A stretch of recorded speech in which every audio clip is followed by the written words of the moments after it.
안녕하세요. 김유갑의 경제부동산입니다. 구독, 좋아요 부탁드립니다. 주말에 집값에 악영향을 주는 무서운 악재가 터졌습니다. 어제 오늘의 일이 아니지만 정말 신경을 써야 할 때가 다가오고 있습니다. 우리나라 가계부채와 집값 거품에 대하여 국내외 기관들이 줄기차게 위험 신호를 보내고 있습니다.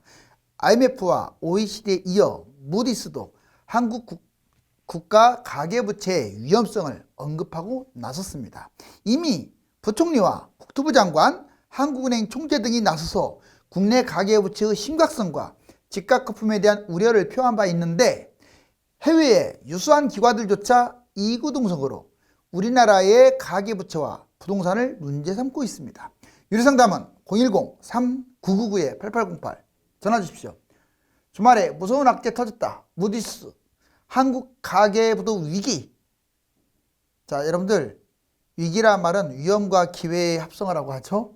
아무튼 여기 쭉 올라갑니다. 이 기회의 장으로 지금 뛰어 넘어가는데, 자, 여러분들은 일이 푹 빠질 것이냐 아니면 건너갈 것이냐, 자, 이제부터 집중해야 합니다. 자, IMF, OECD 가계부채발 한국부도 경고, 먼저 이거부터 알아보자고요. 자, IMF 한국부채 부담 폭발 경고, 빚내서 모든 국민에게 지원금. 아무튼 한국경제TV에서 나온 말이고, IMF, OECD 한국부도 경고. 먼저 가계부채부터 볼까요? 가계부채, 국가부채, 집값거품, 잠재성장, 이 네 가지 형태의 위험성이 있다. 먼저 가계부채, GDP 세계 1위입니다.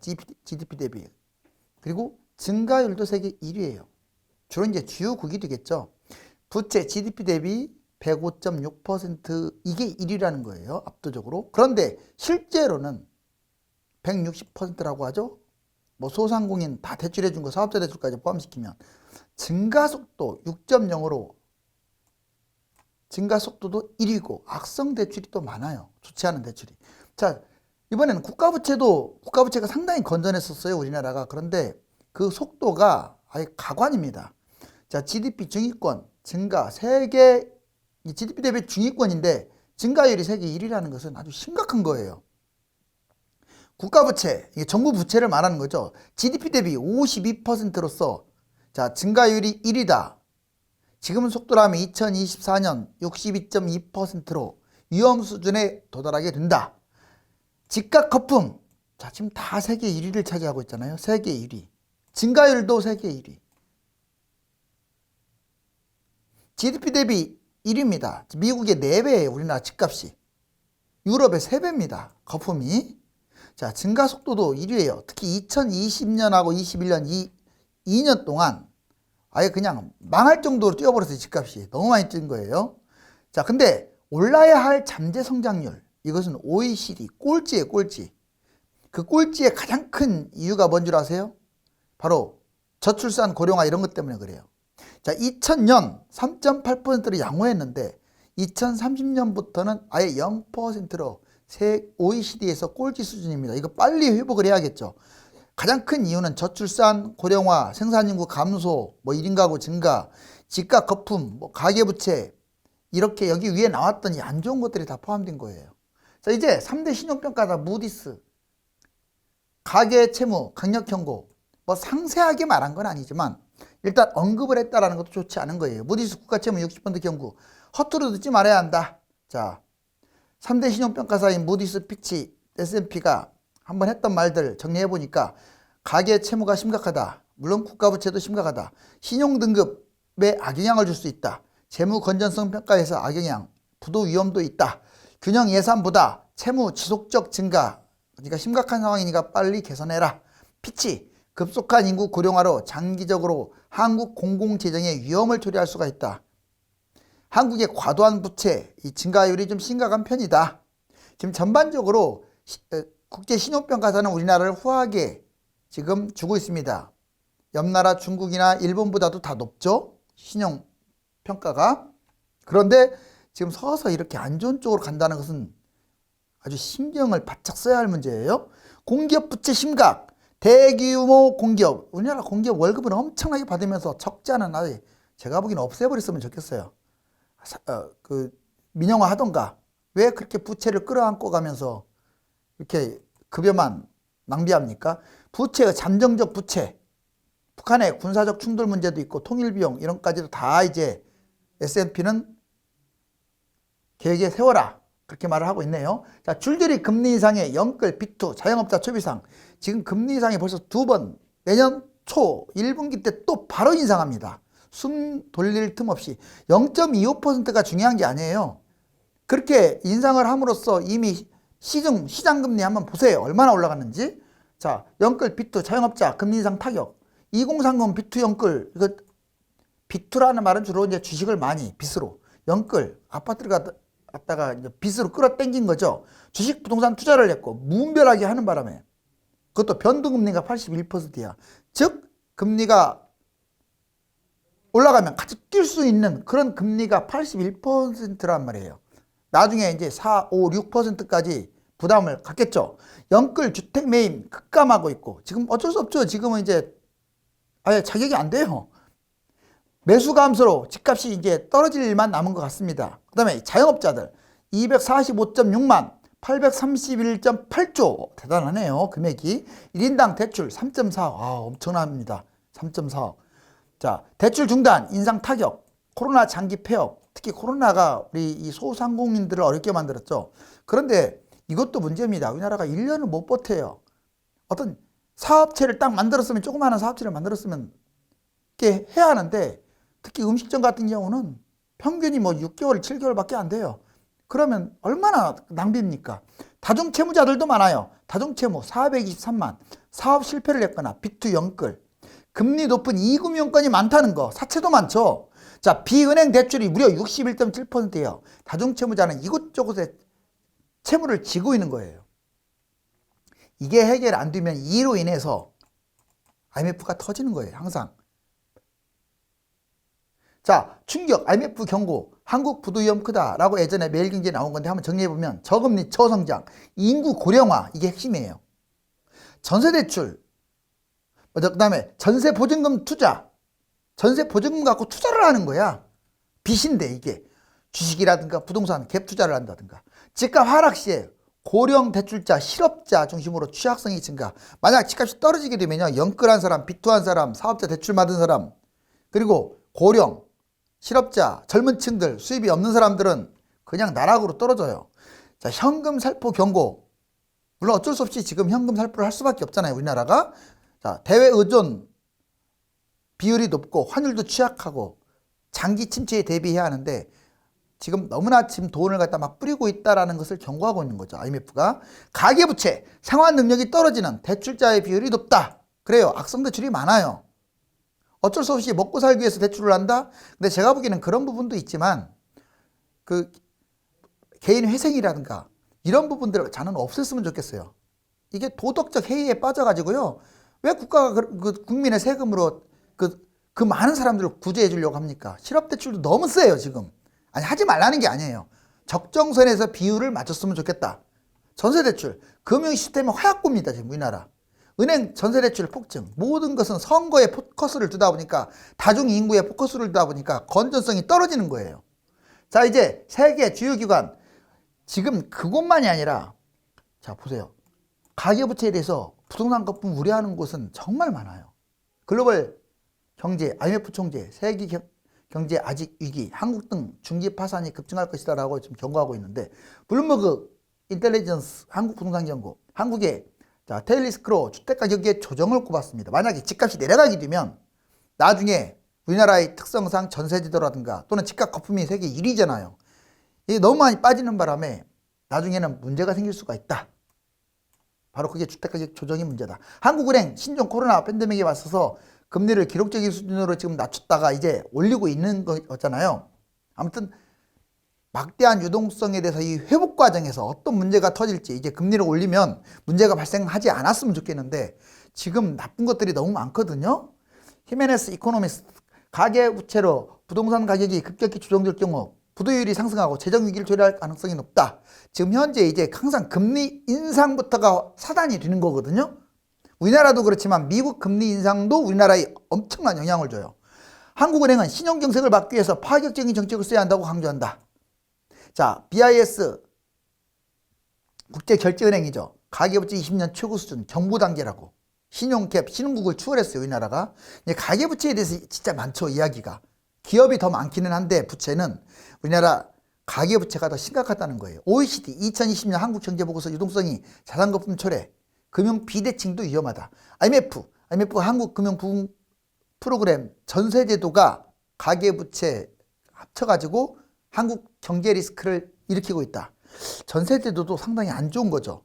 자, ADB 한국 내 집 마련 부담, 이게 아시아 은행인데 아시아 1위다. 실적 아시아 1위가 아니라 세계 1위죠. 지금 GDP 대비 너무나 폭등시켜놔가지고 집값 하락 시 장기 경제 침체 돌입. 일본 요미우리 한국 집값 거품에 기절을 할 상황. 이 사람들 기절을 해요. 자, 연봉 18배. 우리나라 또 연봉이 일본보다 세요. 아세요? 이미 일본 추월했어요. 우리나라 소득이. 근데도 18배 있어야 서울 아파트를 구입해요. 연봉도 센데. 일본은 연봉도 약한데 11배. 자, 일본 언론도 놀랐다. 요미우리 신문은 한국 18배, 일본 11배. 런던은 8.6배, 뉴욕은 5.9배. 여기 보시면 정말 미국의 4배네요. 4배도 넘네요. 우리나라 집값이. 자, 강남 세계 최고. 자, 연끌 매입. 한국은행 저금리가 원인이 됐어요. 지금 너무 늦게 제가 보기에는 금리를 올리는 감이 있어요. 자, 집값 폭등, 정권교체 현실화. 자, 인구 급감 심각. 이제 정부든 정권이든 지금 빨리 안정화가 돼서 저는 여당이든 야당이든 집값을 잡으면 좋겠어요. 다만 민주적인 방법으로 해요. 비민주적인 방법은 좋지 않습니다. 자, 집값 통제. 서울 중위권 가격이 지금 10억, 11억까지 올라왔죠. PRR 규모도 주요국의 2위에 홍콩 다음이니까 사실상 1위에 1위. 서울 도심 집값도 2위고 가계부채 증가율 2위. GDP 대비 이거 아니에요. 그냥 2위야. 그냥 2위. 알았어요? 가계부채 증가율도 2위. 인구 급감. 1인 가구는 증가하고 다주택 매물. 공급 과잉. 제가 다주택 매물하고 공급 과잉 다 설명해 줬는데 이게 지금은 다 우스갯소리를 들릴지 몰라도 사실이기 때문에 나중에 문제가 발생했을 때 심각해질 겁니다. 한국의 부채 폭발 위기가 GDP 대비 무려 271%야. 지금 우리나라 부채는 GDP 대비 271%. 일본은 무려 뭐 300 몇 %가 400% 가까이 된다는데 일본은 갈라파고스 국가예요. 그 나라는 인구도 1억이 넘고 지들끼리 끼리끼리 먹고 살고 또 하나는 자, 엔화 기축 국가입니다. 자, 우리나라처럼 그렇게 그 기간 경제가 튼튼한 나라는 아니에요. 이제는 아날로그 국가이기 때문에. 그렇지만 국내 내실로도 얼마든지 돌아갈 수 있는, 그리고 정부 부채가 많죠. 근데 우리나라는 가계부채가 많다라는 게 문제인 거죠. 자, 보면 4,962조, GDP 대비 271.2%. 이거 진짜 무시무시한 거예요, 이거. 자, 가계부채 1,807조, GDP 대비 105.6이에요. 37개국 1위. 증가율은 7.4, 세계 1위. 아까 제가 얘기했지만 실질적으로는 105도 아니고 이것저것 합치면 160%라고 했잖아요. 심각하게 생각해야 돼요. 37개국 중에서 아무튼 1위입니다. 세계 65% GDP 대비 100%는 넘는 나라가 한국이 유일해요. 개인 주택 구매가 가장 큰 문제였고 전세제도, 사업자 대출이 플러스 요인을 했다. 기업 부채 만만치 않습니다. 2219조. GDP 대비 111.6 엄청나죠? 37개국 중 6위. 증가율은 4%로 세계 3위예요. 매출 급감, 부채 의존도가 지금 상당히 늘어나고 있어요. 기업 부채도 건전성이 없어요. 지금 가계가 심각하니까 기업이 지금 조용한 것 같이. 여기 심각하잖아요. 중소기업 부채가 특히 심각해서 만약에 나중에 문제가 터지면 은행 부도날 확률도 높아요. 자, 정부 부채 936조, 37개국 중 23위. 아직은 높지 않습니다. GDP 대비 54%로 평균치 밑이 약간 아래예요. 그런데 증가율이 문제예요. 세계 1위, 압도적 1위예요. 압도적 1위. 빚잔치 하고 있는 거예요. 지금 코로나 사태에서 방만한 경영하고 있고, 이거 내가 한 말이 아니에요. 지금 뉴스에 나온 걸 뽑아내고 있습니다. 이 속도라면 불과 2년 후에 세계 이제 위험 수위로 진입한다고 하잖아요. 부족한 세수, 집값 폭등 확보, 이런 게 문제가 되겠죠. 한국 가계부채 위기와 부동산 거품. 자, GDP 대비 가계부채 세계 1위, 피할 수 없는 위기가 온다라고 주간동화도 말하고 있는데, 물론 우리나라 나 보수 언론도 그렇게 좋아하진 않는데 보수 언론이 좀 지나치게 정부를 비판하는 성향은 있습니다.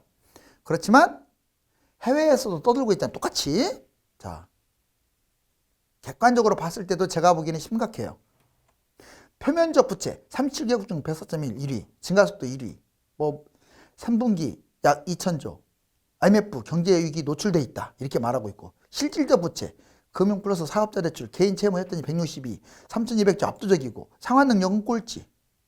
부동산 거품, 미국 4배, 유럽 3배, 집값 세계 1위 거품, 가계대출 투자로 이게 악용을 하고 있고, 전세대출을 집 투자에 악용을 하고 있고, 현금 확보를 하는 게 지금은 최고 같아요. 이런 문제가 있기 때문에 능력 대비 대출이 지나치게 과다하고 부동산 전체 위기, 금융위기가 터지고 떠나서 집값이 내려가게 되면요, 이런 문제들 때문에 사단이 난다 이거죠. 집값이 많이 떨어지는 거예요. 이런 문제 때문에. 뭐 금융위기가 안 터져도. 부동산 전체 위기, 주식 2039 B2까지도 지금 따라가고 있고요. 대출 청산, 빨리빨리 청산시키고 현금 확보하는 게 살 길입니다. 자, 국내에서도 노영욱, 홍남기, 이주열 국내 수장들이 집값 거품 강력 경고하고 있죠. 이 지금 정부가 경고를 하고 있다는 건 보통 일이 아니잖아요. 오히려 정부는 지나치게 유언비어를 터뜨린 사람들을 잡아내야 하는데 본인들이 더 유언비어를 터뜨리고 있어요. 자, 그만큼 심각하니까 그러겠죠. 지금 국토부 장관은 40% 과거에 폭락한 이게 또 한 번 재현될 수 있다라고 하잖아요. 보세요. 강남주택 2013년에 40% 폭락. 실제로 40%, 50%까지도 떨어졌죠. 자, 과도한 추격 매수는 위험하다 경고하고 있습니다. 홍남기 경제부총리, 집값 폭락 경고를 무려 5, 6번 제일 많이 한 사람이 부총리예요. 금리 인상, 대출 규제로 집값 하락 위험성이 높아지니까 지금부터 조심하자. 이주열 하는 총재도 제가 보기에는 이 사람은 좀 한 지 얼마 안 됐지만 둘 다 집값 거품에 엄청난 영향을 준 사람들이 이런 말을 하고 있네요. 아무튼 자산 가격과 실물 경기 불균형, 집값 상승 속도가 지금 과도하다, 가계부채 심각하다, 수장들의 공통 의견이에요. 한국은행이 결국 부동산 경고를 했죠. 금융취약성 지수 2021년 자산 가격 총 지수 91.7, 1997년 IMF 사태 때 93.7이면 거의 비슷하지 않나요? 자, 그리고 가계부채 집값 거품 강력 경고, 전국 단위 부채 급증 경고, 전국 단위로 지금 특정 지역만 경고가 아니에요. 주택구입, 전세, 주식 등 전세 상승, 집값 폭등의 원인이 됐다. 금융감독원 수차례 지금 추궁을 하고 있죠. 왜 이렇게 빚이 많냐 이렇게. 민간 소비, 경기 회복, 불확실성. 자, 코로나 확대, 경기 악화, 서비스업, 민간 소비 타격, 백신 상용, 부작용 장기화. 자, 이제 백신이 바로 뭐 이렇게 내년에 좋아진다는 보장은 없잖아요. 아직은 금융 불균형 때문에 이런 백신 문제까지도 터져가지고 위험성이 심각해질 수가 있어요. 코로나 때문에. 자, 국토연 금융위기도 경고하고 있습니다. 폭락 우려를 하고 있고, 공급 폭탄, 추가 위험 요인, 이런 것들에 대해서 경고를 하고 있어요. 자, 그렇다면 국민빚 폭발 지경이고 가계대출도 기업대출도 사상 최대다. 자, 그럼 어떻게 해야 건전성을 회복할 수 있느냐? 정리를 해보면 지금 가계대출이 사상 최고인데, 먼저 영끌. 자, 부동산 투자했잖아요. 그럼 집값 거품 폭등을 했죠. 결국 집값을 하락시켜야 한다는 거예요. 지금처럼 놔두면 안 돼요. 하락을 시키는데 경착륙 하면 안 되고 서서히 떨어뜨리는 연착륙. 무조건 떨어뜨려야 돼, 집값은. 지금은 거품이 아주 심하니까. 자, 서서히 떨어뜨려서 표 안 나게끔 떨어뜨린 다음에 나중에 안정화를 시켜야죠. B2, 주식 가상화폐 투자, 주가 거품 폭등, 특히 뭐 동학개미 어쩌고저쩌고 해갖고 20대 아주 심각하고 30대 일부도 그래요. 지금 이 주식 투자에 너무나 지금 몰빵을 했잖아요. 그거를 주식은 사실상 너무 많이 이렇게 자기 자산이 들어가게 되면 이건 도박이거든요. 도박보다 더 위험하다고 제가 했잖아요. 평상시에. 이걸 서서히 줄여야 돼요. 그렇게 해야만 합니다. 사업대출도 심각하죠. 무분별한 사업대출, 연체되고 폐업되고. 사업 건전성을 회복해야 하는데 이제 사업대출을 무작정 해줄 게 아니라, 자, 어떤 플랜이 확실한 경우에만 좀 대출을 해주고 좀 깐깐했으면 좋겠어요. 대출하고 난 다음에 이 사람들, 소상공인들 망하게 되면 좋을 게 하나도 없잖아요. 결국 이 세 가지 측면에서 금융 불균형 적적 공조를 하고 거품 정상화 시킨다면 저는 큰 문제가 없으리라고 봐요. 자, 이제 통화량, 대출, 이 균형을 잘 잡아야 하는데, 돈을 어쩔 수 없이 지나치게 많이 쏟아냈는데 그 쏟아낸 만큼 다 대출을 해줘버린 거예요. 근데 그 대출이 건전하게 갔어야 하는데 집이라든가 주식이라든가 이런 쪽으로 너무 쏠렸다는 거죠. 위험자산으로.